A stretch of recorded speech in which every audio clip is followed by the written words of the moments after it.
અમદાવાદના સેટેલાઇટ વિસ્તારમાં કોંગ્રેસના નેતા શક્તિસિંહ ગોહિલના ભત્રીજાએ તેની પત્નીની ગોળી મારીને હત્યા કરી છે। શું છે આ સમગ્ર ઘટના તે આ વિડીયોમાં જાણીશું। આપનું સ્વાગત છે બેનિફિટ ન્યૂઝમાં। હું આપની સાથે ભૂમિ। અમદાવાદના પોસ્ટ વિસ્તાર ગણાતા સેટેલાઇટમાં આવેલા જજીસ બંગલો રોડ પર એક હૃદયદ્રાવક ઘટના બની છે। અહીં એનઆરઆઈ ટાવરમાં રહેતા એક નવ દંપતી વચ્ચે મોડી રાત્રે ગૃહ કંકાસનો અંત લોહિયાળ આવ્યો છે। આ ઘટનામાં પતિએ પોતાની પત્ની પર ફાયરિંગ કરીને હત્યા કરી નાખી અને ત્યારબાદ પોતે પણ પોતાને ગોળી મારીને આત્મહત્યા કરી લીધી છે। આ કરુણ ઘટનાને પગલે સમગ્ર વિસ્તારમાં ચકચાર મચી ગયો છે અને પોલીસના ઉચ્ચ અધિકારીઓનો કાફલો ઘટના સ્થળે દોડી પહોંચ્યો છે। મળતી પ્રાથમિક માહિતી મુજબ આ ઘટના એટલા માટે પણ વધારે ચર્ચિત બની છે કારણ કે આ ઘટનામાં જે યુવકની સંડોવણી છે તે કોંગ્રેસના નેતા શક્તિસિંહ ગોહિલના ભત્રીજો હોવાનું સામે આવ્યું છે। મૂળ ભાવનગરના વતની યશરાજ ગોહિલ અને રાજેશ્વરી ગોહિલના લગ્નને હજુ માત્ર 2 મહિના જ થયા હતા। લગ્નના ટૂંકા ગાળામાં જ નવ દંપતી વચ્ચે કોઈ અજ્ઞાત કારણોસર ઉગ્ર બોલાચાલી થઈ। વિવાદ એટલો વધી ગયો કે આવેશમાં આવીને યશરાજ ગોહિલે પોતાની પાસે રહેલા હથિયારથી તેની પત્ની રાજેશ્વરી પર ગોળીબાર કર્યો હતો, જેના કારણે લોહિયાળ હાલતમાં ત્યાં જ તે ઢળી પડી। આ ઘટના બાદ યશરાજ ગોહિલે પોતે પણ 108 ઇમરજન્સી સેવાને ફોન કરીને જાણ કરી। ત્યારબાદ 108નો સ્ટાફ એનઆરઆઈ ટાવર સ્થિત તેમના ઘરે પહોંચ્યો અને તપાસ કરી ત્યારે રાજેશ્વરી ગોહિલને મૃત જાહેર કરવામાં આવી। આશ્ચર્યની વાત એ છે કે જેવો જ 108નો સ્ટાફ ઘરની બહાર નીકળ્યો તરત જ યશરાજ ગોહિલે પોતાના માથાના ભાગમાં ગોળી મારીને આત્મહત્યા કરી લીધી।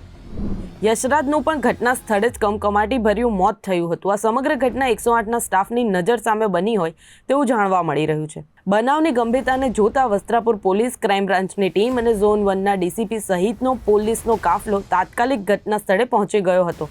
એફએસએલની ટીમ દ્વારા સ્થળ પર જરૂરી પુરાવાને એકત્રિત કરવામાં આવ્યા અને બંનેના મૃતદેહને પોસ્ટમોર્ટમ અને સિવિલ હોસ્પિટલ ખસેડવામાં આવ્યા છે। મળતી પ્રાથમિક માહિતી મુજબ યશરાજ ગોહિલ ક્લાસ 1 ઓફિસર હોવાનું પણ સામે આવ્યું છે। ત્યારે બીજી બાજુ પોલીસ આ મામલે તપાસ કરી રહી છે કે હથિયાર કેવી રીતે તેમની પાસે આવ્યું તેમજ આ પગલું ભરવા પાછળનું સાચું કારણ શું છે। ત્યારે આ મામલે કોંગ્રેસના પ્રવક્તા મનીષ દોશીએ પોતાની પ્રતિક્રિયા આપી છે। આખા પરિવાર ઉપર આપ તૂટી પડે એવી આ ઘટના છે। કોંગ્રેસ પક્ષના વરિષ્ઠ નેતા અમારા સૌના સન્માનીય માનનીય શક્તિસિંહજીના પરિવારની આ દુઃખદ ઘટના અમને સૌના માટે આંચકાજનક છે। જે રીતની ઘટના બની, યુવાન માનનીય શક્તિસિંહજીના ભત્રીજા યશરાજ પોતે તાજેતરમાં જ મેરીટાઈમ બોર્ડની ડિપાર્ટમેન્ટની એક્ઝામ પાસ કરીને એમને હમણાં જ બઢતી મેળવી અધિકારી તરીકે। યુવાન મહેનત કરતા તે પોતે યુપીએસસીની પણ તૈયારી કરતા હતા અને એકદમ સુખી પરિવાર, આનંદિત પરિવાર।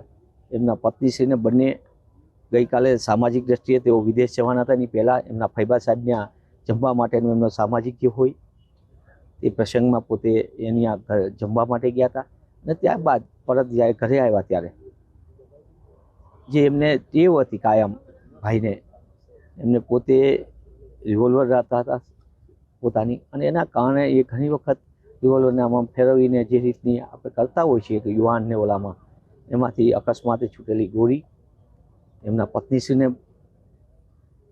ગળાના ભાગ ઉપર વાગી અને જે વાત એમને પોતે જ આ બની ઘટના એટલે તરત જ તુરત જ એમને 108ને જાણ કરી।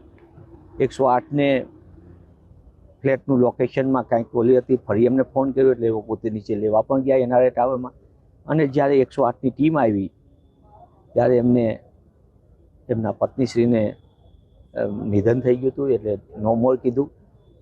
એના કારણે એમને આઘાત લાગતા એમને પોતે પણ એ જ રિવોલ્વરથી પોતે પોતાની ઓલાથી પોતાનું જીવન ટૂંકાયું। ઘણી દુઃખદ બાબત। 108ની ટીમે એમને રોકવાનો પણ પ્રયત્ન કર્યો। એમના પરિવાર ઉપર આ વજ્રઘાત છે। એમના પરિવારમાં એમના માતુશ્રી પણ એમની સાથે નહીં રહેતા હતા એનઆરઆઈ ટાવરમાં જ અને થોડા સમયમાં જ એવો એમનો પાસપોર્ટ રિન્યૂ થઈને એમના પત્નીશ્રીનો કે એમનો એના બાબત ચાલતું હતી અને તેઓ વિદેશ હમણાં ફરવા પણ જવાના હતા બંને પતિ પત્ની।